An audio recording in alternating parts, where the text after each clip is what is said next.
There are 2 months in the year which don't have any moyadim, any festivals. No festival, no moyad whatsoever. And these are the months of Elul and the months of Mar Cheshvan. All the other months of the year have got a Yom Tov or a Tanis which is going to become a Yom Tov. Like Tisha B'Av is called a Moyed. And so Yudain B'Tammuz is also going to be turned into a Yom Tov. But Elul has nothing at all. And Mar Cheshvan neither. What is the reason? It would seem that since the highest period of the year is Yomim Nooroim, from Rosh Hashanah till Simchas Torah, Rosh Hashanah, Yom Kippur, Simchat Tshuva, Sukkot, Simchas Torah, there is such a high period which is the beginning of the year, and on that depends the whole year. According to the level we are reaching spiritually in those Yomim Tovim of the beginning of the year, Yomim Nooroim, we are going to progress during the whole year, and so we are going to be able to go higher even on the next Yomim Nooroim. It's like a leap, it's like a jump. That's why 1 month had to be set aside without anything, just preparation. Elul.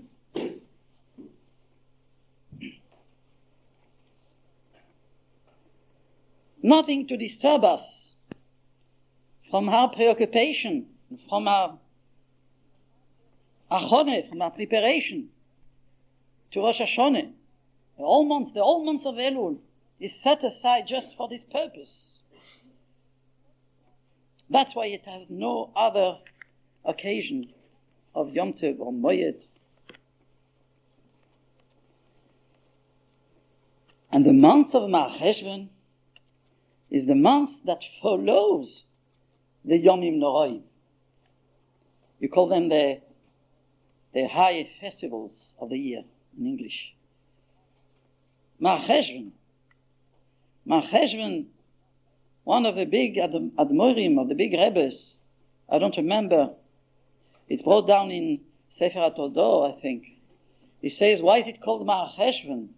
Because in Aramaic you say Mar Cheshvan, Rechushe Merachoshan Siflosayu, that means our lips are still busy in saying the prayers of the Yomim Nooroim.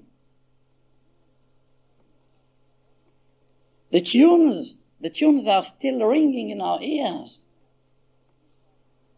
We are still under the spell, and our lips are still murmuring, Mar Cheshvan. As the Gemara says, the Hasidim or Rishonim, the first Hasidim used to wait 1 hour before the Tefillah, before the Shemone Esrei, and 1 hour after the Tefillah, and 1 hour for the Tefillah. So they used to spend 3 hours for Shacharis, 3 hours for Minche, and 3 hours for Ma'ariv. Makes 9 hours in the day set aside for Tefillah. Hasidim or Rishonim, the Gemara tells us. So the question is asked, I understand why an hour before the Tefillah you need an hour. They needed an hour before the Tefillah to prepare themselves to daven b'kavoneh. An hour for the Tefillah is to daven b'kavoneh, to daven with a proper concentration of mind, the proper fervor. But the hour after the Tefillah, what is it for? They're already davened, they're already prayed. What do they need an hour after the Tefillah? I think I heard from Chaim Zaychik, Zecher Tzadik Livroche, he said that because they could not go back to their business. they could not detach themselves from the high elevation they had during the tefillah. In order to be able to do the transition from this high level to which they reached during their prayer, they had to go slowly down in order to readapt themselves to the normal train of life, thoughts. 1 hour. You cannot make the transition from those wonderful holidays we had and to start again this winter without setting aside a month in which we have to revise and to remember, to murmur the prayers and the thoughts which we had during the Yomim Noraim. It wouldn't be right just to say, well, Yomim Noraim are behind us, let's not think anymore about them.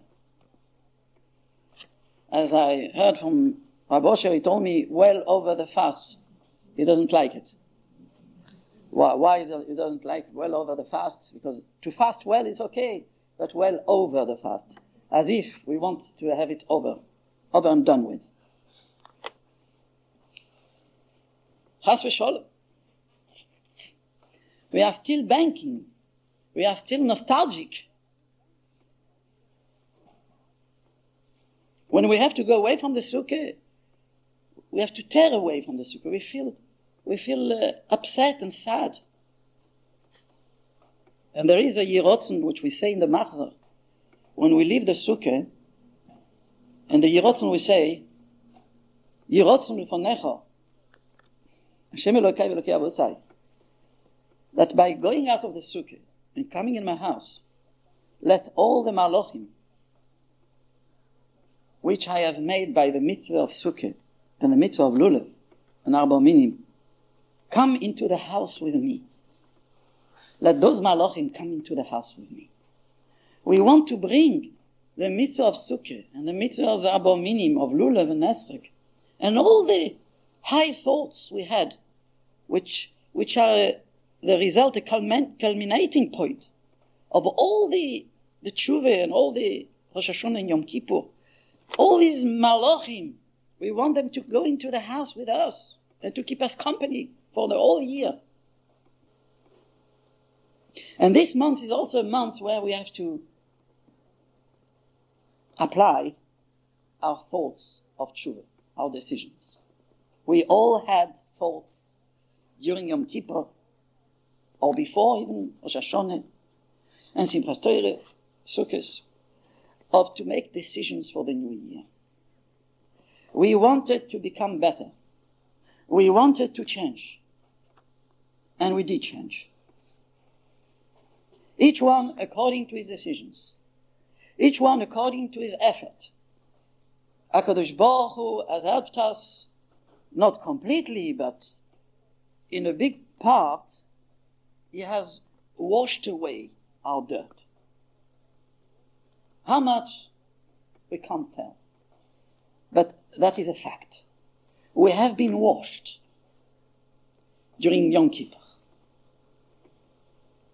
And we do feel, all of us, funnily enough, we do not know how to start again this winter because we feel a bit disorientated, because we have been reborn. Without us knowing it clearly, we have been reborn, so to say, new creature, because a person who has done teshuvah is like a new creature.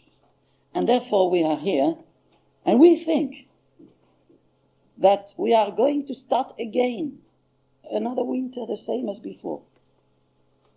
The year is going to repeat itself, and it is not true.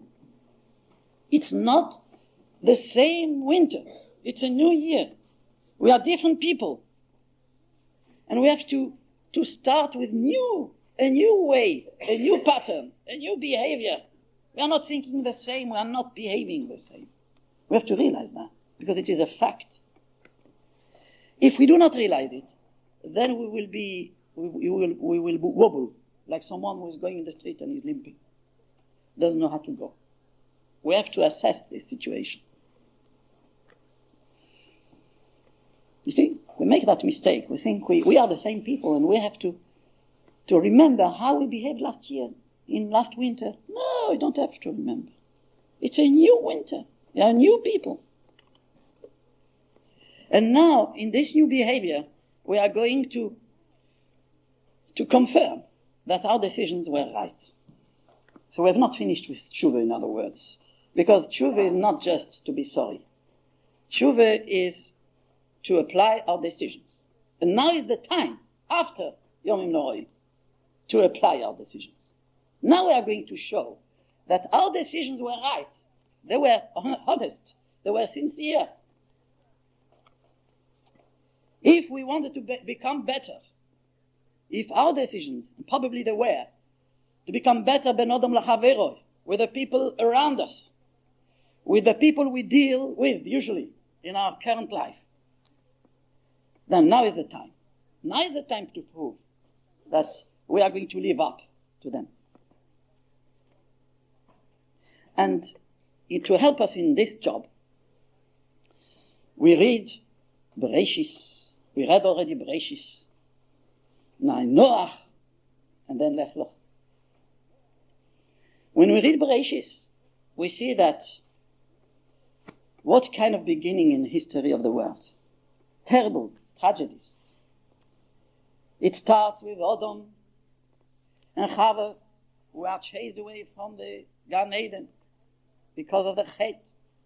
And then Cain and Hevel, the first two brothers, one kills the other because he's jealous. And then Dora Mabul, completely wiped out, except one man, Noach, and his children, his wife. Then Dora Floge, and then Sdoim V'Amoire. So it goes on. What kind of beginning that is for the world? Terrible. That is the beginning of man. But it shows us that our beginning of the year, on what point have we got to emphasize in our behavior in order to start the year on the good foot, as we say?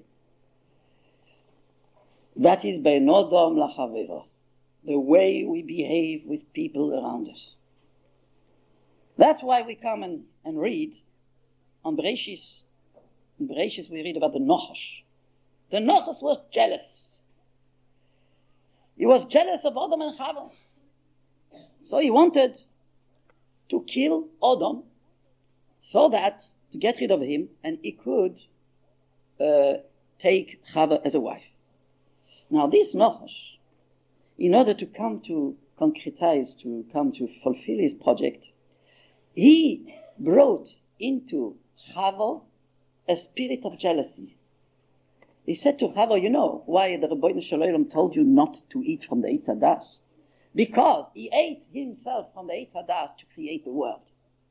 And if you eat, he knows that by you eating from the Eitz Hadas, you'll become as great as him. And he doesn't want you to become as great as him. That's what the Nochash said.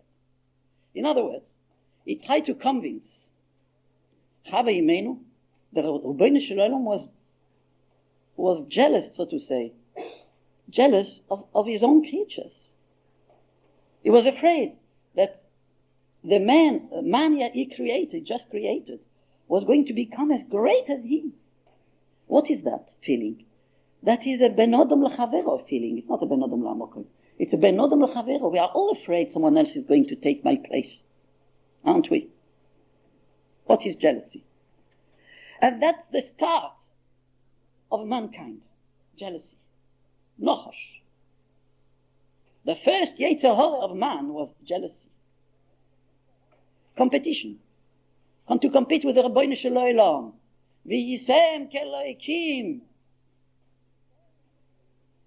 Gaive. Arrogance. To compete with other people. Is he greater than me? Or am I greater than him? arrogance, jealousy. And so it goes on. Cain and Hevel. Who is greater? Me or Hevel? I'm greater. I'm the Bechor. And here comes my younger brother, and HaKadosh Baruch Hu accepts his offering. Jealousy again. What about the Torah Mabul? Chomos, aggression, ben Adam lechavero, stealing, theft, not to be careful about someone else's property. Chomos, kimol haaretz chomos, lo nigzar, lo nechtam gzar din amelo ala gezel. Although they did plenty of other averes, but the last drop which makes the vase overflow, as we say, what was it? That was gezel. Gezel, that is ben Adam lechavero again. Now take Dor HaFloge. Oh, they were tzaddikim, Dor HaFloge. Chazal say, Vayikol Oretz Sofo Echos Udvorim Achodim. They were be'achdus. That's why they were not wiped. Those who built the tower, they were not wiped away like the Dor HaMabul, because they were together. They were be'achdus. They were united. Yeah, but up to what degree were they united? Up to the degree of language. After the language was separated, they forgot about the unity. Rashi brings, why did they split away afterwards? Because they could not live together anymore. One could not comprehend the language of the other. When he asked him, bring me a brick, he brought him cement. So he took a spade and broke his skull with it. That's what? But you were united before.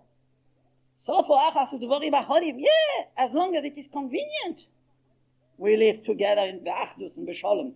As soon as the other fellow doesn't understand my language, I get upset.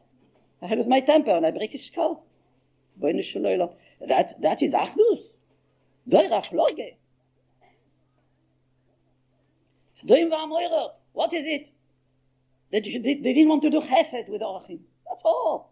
Only that's all. They were doing plenty of other things. Yeah, but the Novi says in Yecheskel, that is the main thing. They didn't give any importance to Ben Adam lechavero, to appreciate the other person, to do good to the other person. So you see, right from the beginning, Bereshis, the Torah tells us, my children, you want to start a new year, I'll tell you on what footing you have to start. Give the emphasis on Ben Adam lechavero. And that is wonderful. Because we see, according to experience, that our first mirsholim, our first mishaps in this new year, let each one remember what were his first mishaps since Yom Kippur. It's always ben Adam lechavero. It all starts with losing one's temper, by preparing the sukkah, in the sukkah, and after the sukkah, Simchas Torah. If one recalls what was his first stumblings of this new year, you'll see it's ben Adam lechavero. So therefore, the history of mankind started with the stumbling in ben Adam lechavero, and our history should not repeat the same mistake. That's why we read those parshiyos, in order to emphasize, you want to be all right, you want to start on the good footing, you want to start a good achole, a good beginning of the year. Be good ben Adam lechavero. Be good with the people around you. And then you'll be all right. Then everything will go fine. Therefore, I wanted to tell you a little midrash, which is going to be mechazekas, to strengthen, to give us a chizuk in that point of ben Adam lechavero, in Parshas Noach. We read in the first posuk, Parshas Noach, Eile toldois Noach, Noach ish tzadik tomim oyo bedoiros. Noach was a complete tzaddik. And then we find a few psukim later, when the Rebbeinu Shel Olam speaks to Noach, Yomer Hashem le Noach, Boy ato v'chol beis Yisrael atevo, come you and your family into the ark, ki oischo roisi tzadik lefonai badoir hazeh. Because I have seen that you are a tzaddik in front of me in this generation. Therefore, you merit, you deserve to be saved. And here, HaKadosh Baruch Hu calls Noach a tzaddik, not tzaddik Tommy. So Rashi says, brings a Midrash Rabo, why didn't HaKadosh Baruch Hu call Noach when he spoke directly to him a tzaddik Tommy?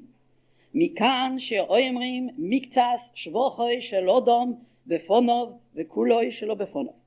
From here we learn from the behavior of HaKadosh Baruch Hu himself that one is allowed to say only a part of the praise of a man in front in his presence.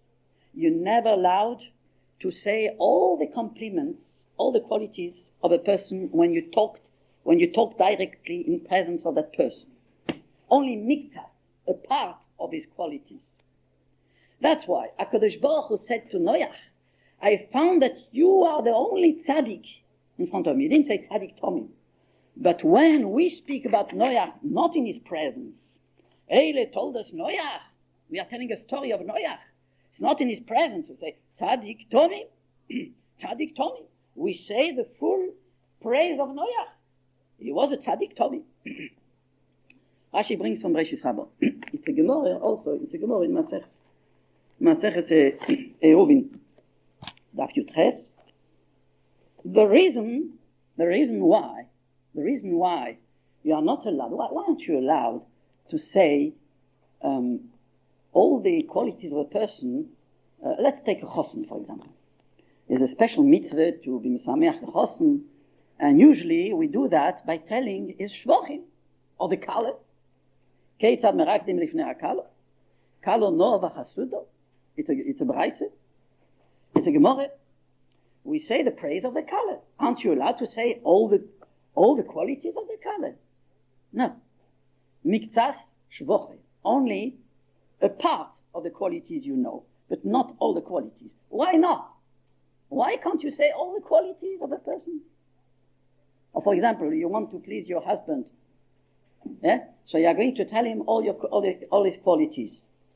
My dear husband, you are this, you are that. But I'm not allowed to tell you all your qualities. Because en omrim kol shvochoi shel odom befono. I'm not allowed. It's a Rashi. We learn it from Noach. I'm not allowed to tell you all your qualities. Why did it make you laugh? Huh? Never occurred to you. Why can't you tell all the qualities to a person? So the usual explanation when I ask people around me, Talmidim, people, and myself, I always thought the reason why you're not allowed to tell all the qualities of a person in front of him is because he might become a Baal Gaiva. He might become arrogant. And then, you're not allowed to put a stumbling block in front of a blind person. And that refers not only in materialistic things, physically, but also spiritually. You're not allowed to provoke someone to do an Aveira. And Gaiva is a big Aveira. Therefore, I'm not allowed to tell all his qualities because I entice him to become a Baal Gaiva. That's the usual explanation and answer.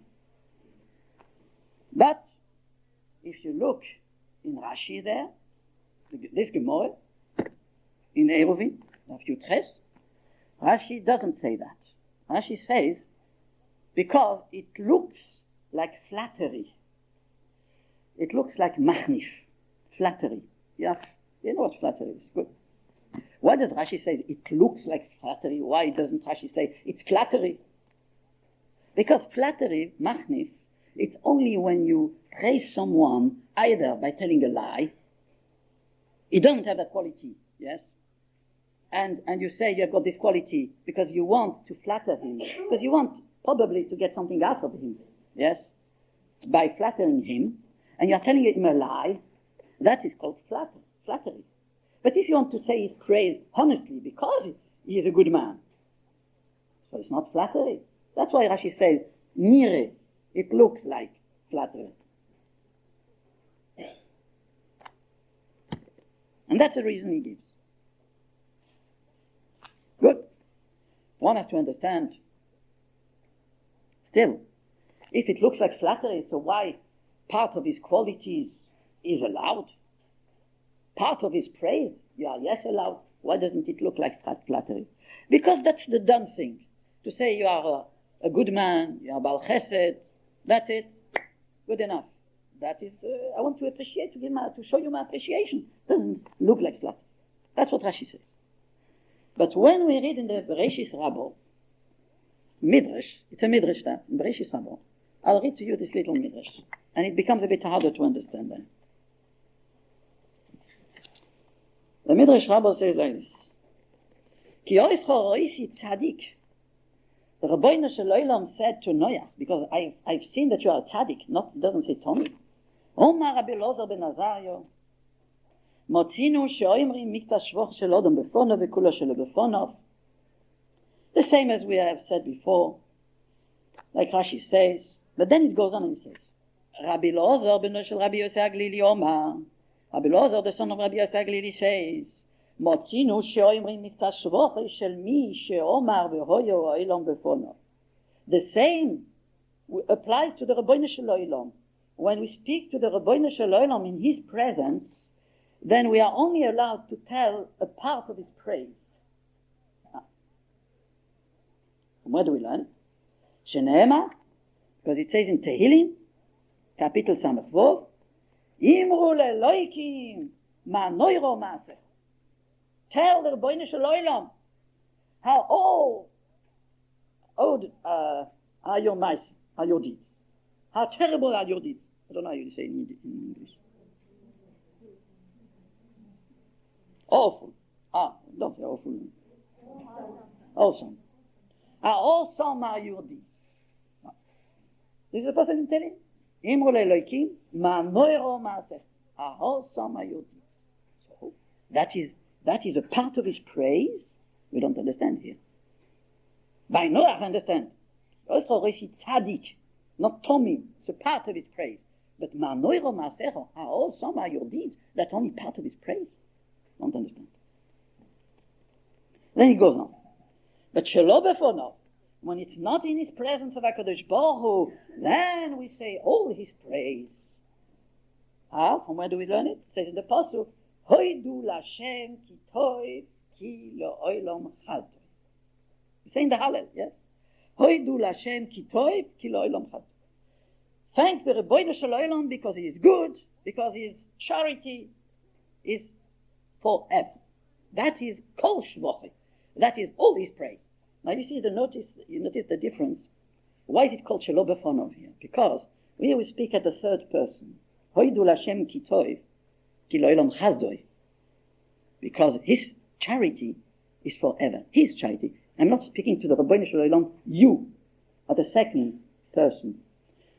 What is not in the first pasuk we say, Imru lelokim, say to Hashem, ma noiro maasecha, awesome are your deeds. So I speak to him in his presence. Your deeds, Rabbeinu Shel Olam. Then we say miktas shvochot, part of his praise. When we say hoidu Lashem ki toiv ki lo'olam chazdoi, that's all his praise. But you understand, it's not understood. We don't understand what he says here. Why is ma noiro maasecha miktas shvochot, and why is hoidu Lashem ki toiv ki lo'olam chazdoi kol shvochot? We don't understand at all. We know that Rabbeinu Shalom has got a lot of qualities. Rachum, V'chanun, Erech Hapayim, Rav Chesed, Ve'emes, Kodesh, Honor. A lot of qualities. But he doesn't come into that. We just say, Man Noira Ma'asecha, that's part of his praise. Hoidu Lashem Ki Tov Ki Lo'olam Chaz, that's all his praise. We don't make any sense of this midrash. Another thing. If you say the reason why we are not allowed to say the praise of a person, all the praise of a person in his presence, because of it looks like flattery, that doesn't apply to the Rabbeinu Shel Olam. To a human being, yes. Human being, I can say, well, if I tell all his qualities in front of him, it looks like I'm flattering him. But to the Rabbeinu Shalom, why can't I say all these qualities? Rabbeinu Shalom, you are good, you are wonderful, you are Kodesh, you are holy, you are humble, you are... In order to understand that, there is a Gemara in Maseches Brochos. You might have heard about this Gemara, it's a famous Gemara. Brochos, Daf Lamed Gimel Amud Beis. Ahu de Nochis Kamed Rabbi Chanina. There was a shliach tzibur who went to daven in front of Rabbi Hanina to say the Shmoyne Esrei, the Chazoras HaShatz. And what did he say when he came to Baruch Atah Hashem, the first bracha of Shmoyne Esrei? Lokeinu v'Elokei Avosseinu, Lokei Avraham, Lokei Yitzchak, v'Lokei Yaakov. We say, okay, Lagodoy, Lagibor, v'Anoiro. Yeah, he said, okay, Agodoy, Agibor, v'Anoiro, v'Adir, v'Oz, v'Yizuz, v'Yorui, v'Chozok, v'Amitz, v'Avadoy, v'Anichbot. He started adding his own praises. So, Imtin, Rabbi Hanina waited until he finished all the titles. And then, when he finished, he came to him and he said, have you finished everything? Have you finished all the praises of the Rebbeinu Shel Olam? Why do you have to add on so many titles to the Rebbeinu Shel Olam? Even those three, which we say, Okeil, Agodoy, Agibor, Ve'anoiro, three. We are only allowed to tell them because they are written by Moshe Rabbeinu in the Torah. And because the Anshe Knesset Agdolah of them. That's all. Otherwise we wouldn't have been even able to say even those three. Why? The Gemara says like this. Why? Why not? Because Moshel Lemelech, it's an example to a king, Bosar Bodom, Shoyu Loi, Elef Halofim Din Rezov, he had 1,000,000 coins of gold, was so rich, and people came to praise him by saying he had 1,000,000 coins of silver. Is it a praise? It's not. It's injury. It's sacrilege. It's a chilul hakoved. You're insulting the king. You say he has got 1,000,000 of silver coins. That is called wealthy compared to what he is really. That's the reason why he told him, we are not allowed to add on the praises which Moshe Rabbeinu said to the Rebbeinu Shel Olam. Okay, la godoy, la gibor.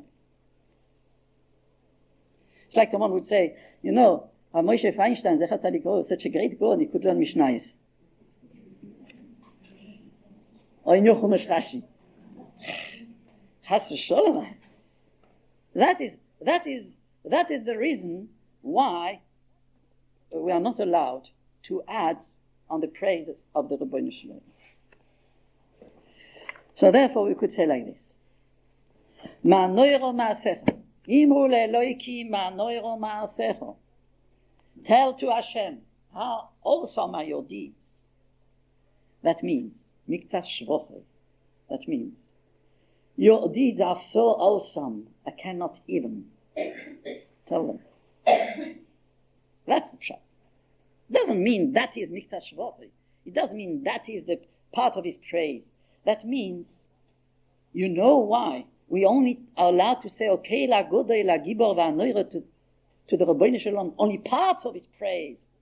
Why not all his? Why can't you add on his praises of the Rebbeinu Shel Olam? Because ma'anoiro ma'asecho. Do we grasp all the deeds of the Rebbeinu Shel Olam? Are so awesome, are so great. Ma'anoiro ma'asecho. But when it is shelo befon, that's when you speak in front of the Rebbeinu Shel Olam. When you speak at the second person, you stand in the Shmoyne Esrei in front of him. You should be so overcome by his greatness that you cannot even speak the praise of the Rebbeinu Shel Olam. They are so awesome. But when you speak Hoidul Hashem ki toiv ki lo olam chazdoi, then you can say all his praise. What is all his praise? Chazdoi. Ki lo olam chazdoi. Ki lo olam chazdoi, that is all his praise. And you know why it is all his praise? Because all the other qualities of the Rebbeinu Shel Olam, in which he shows himself to us, you can resume them, you can put them in one word, his groise chesed.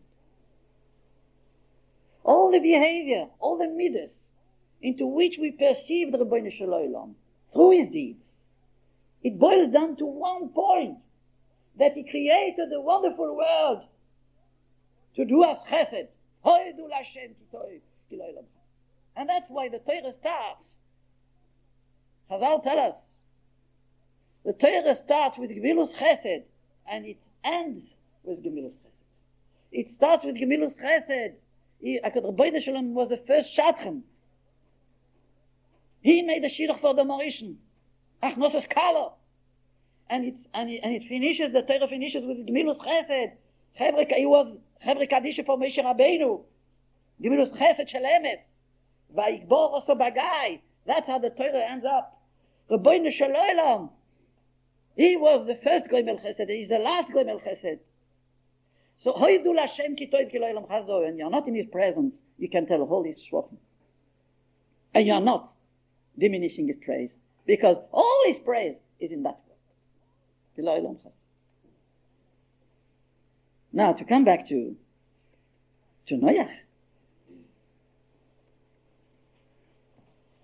There is Rabbi Teres Koyanim. Teres Koyanim is a Braise. Omer Rabbi Akiva ve'afto l'reacho kamoich. Ze klal godol b'Torah. Benazai oimer. Benazai says, Ze sefer toldois ha'odom bidmus Elokim oso oiso. This is the history of creation of man. HaKadosh Baruch Hu created man in his image. Benazai says, this klal is greater than yours. What's pshat? The Sefer told us, that is a klal, that is a principle. It's a fact. It's not a principle. It's a principle. But the Sefer told us, it's a principle.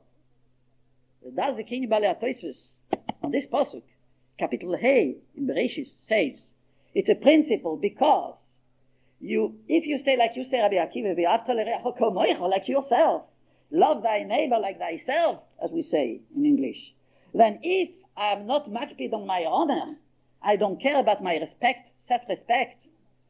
So, I love him like myself. I don't care about his respect either. That's why Ben Azai says, no. You have to give respect to your friend, to your neighbor, not because you have to love him like yourself. You have to give him respect because he's a Dmus Elokim. You stand in front of the image of HaKadosh Baruch Hu. The same, you have to give respect to the Rabbeinu Shalom. You have to give respect to a human being. My klal is greater than yours. Because you're not allowed to say, well, if I don't deserve respect, Rabbeinu Shalom doesn't deserve respect. Chas v'sholem. You are entitled to say for yourself, and not to the Rabbeinu Shalom, not to the other. Therefore, since we can never say the praises of the Rabbeinu Shalom, and when we praise him, it's always only a part, and we can never finish the praises of the Rabbeinu Shalom. So it's better not to start. So the same goes with a human being. When we are in the presence of a human being, if we start adding more qualities, I've said all the qualities you have. What an insult. Like the story of the person who wanted to know what people thought of him. So he put himself in a coffin. He made himself dead to hear the hesped they were going to say. And in the middle of the hesped, he jumped up from the box. He said, you forgot one thing. So the same also, you're only allowed to say, Miktas shvocha shel odom befono. Because if you say all the compliments, all the qualities you think of him, you might end up with insulting him. But shelo befono, when he's not in his presence, when you're not in his presence, when do we say that it is an insult to say all the qualities of a person in his presence? Because you are in his presence.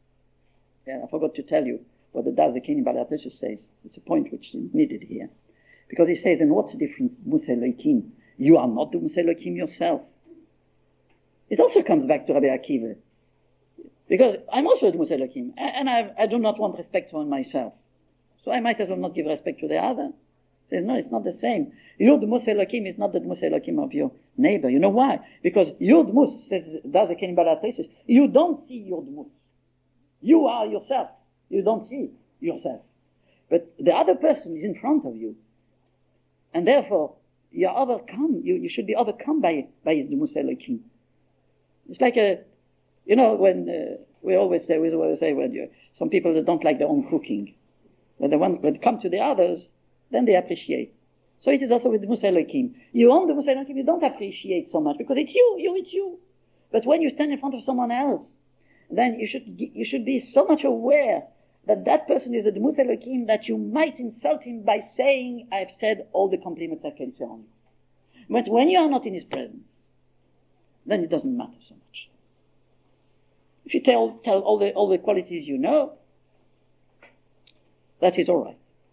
You might have other qualities, but since he is not in your presence, so you are not obliged so much to respect him as much as when you are in his presence. That's what we could say in the explanation. And with that, we understand how the parallel is. First of all, we understand the reason why Miktas Shvochei Befonov you are allowed, because you confess and you confirm, since I cannot tell all your qualities, I prefer just to restrain myself to one quality or two qualities. It's like we say, the tip of the iceberg. When you know a quality about, you see, we think we know the qualities of those people who are surrounding us. Our neighbors, our near relatives. I know them through and through. We hear people saying, I know you through and through. It's not true. We don't know people. Impossible to see. We only see the tip of the iceberg. Because man is the Musa Elohim. And he has got qualities like the qualities of Hashem. And they are unlimited. And they are tremendous. And we cannot see them all.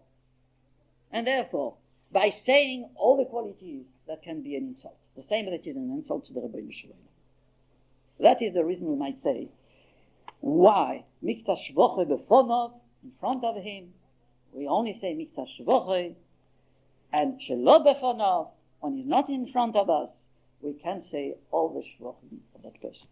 And that's why the Midrash ends up and says, by the Rebbeinu Shalom, it's also the same, because that gives us the reason why, from the Rebbeinu Shalom, we understand why it is also by a human being. Because from the Rebbeinu Shalom, we understand the reason why we are not allowed to say the praises of the Rebbeinu Shalom. Because by telling more praise than what it is allowed, we might end up by insulting it. When it's not B'loshen Noichach, when it's not in the second person, that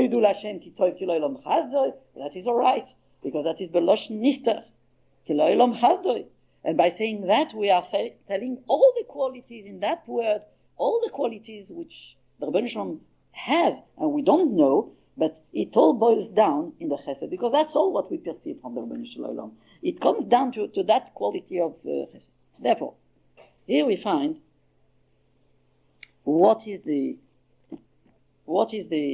be the attitude when we address people in our surroundings, the way we behave. Familiarity, we say in English, breeds contempt. Familiarity breeds contempt.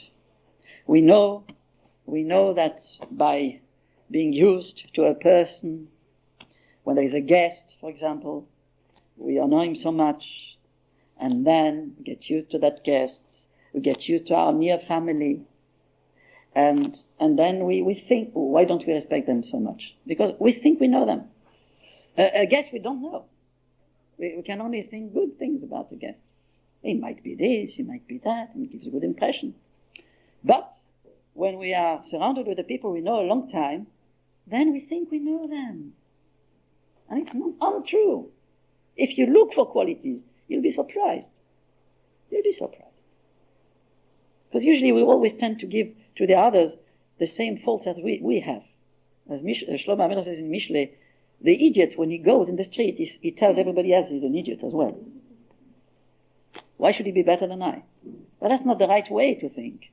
Let us try to discover in people qualities. If we try hard enough, we will be able to discover them, those qualities. And they are there. It's not an imagination. Because a Dmus Elokim, every man is a Dmus Elokim, and therefore it's unimaginable. We cannot imagine how many qualities people can have. We only have to be out for the lookout. Like people are exploring space, are exploring new continents. Now we don't need to explore any new continents. Exploring the depth of the sea. The same we have got to explore and look. That will be a very exciting thing to do. People want to go and they pay millions to travel, to discover new towns. They want to go to Hong Kong. They want to go to Florida. To discover, they're fed up with always the to live in the same surroundings. No, stay in the same surroundings, but in the same surroundings you can discover new things. Discover amongst your neighbors new qualities. Try, it's a good game. It's a very, and you'll feel much better for it also. It's very exciting and very pleasurable game, this, to discover new qualities in people whom you think you know already. Yeah, it's not true, you don't know them. And you'll see how much you'll be surprised to find the qualities. That is the right way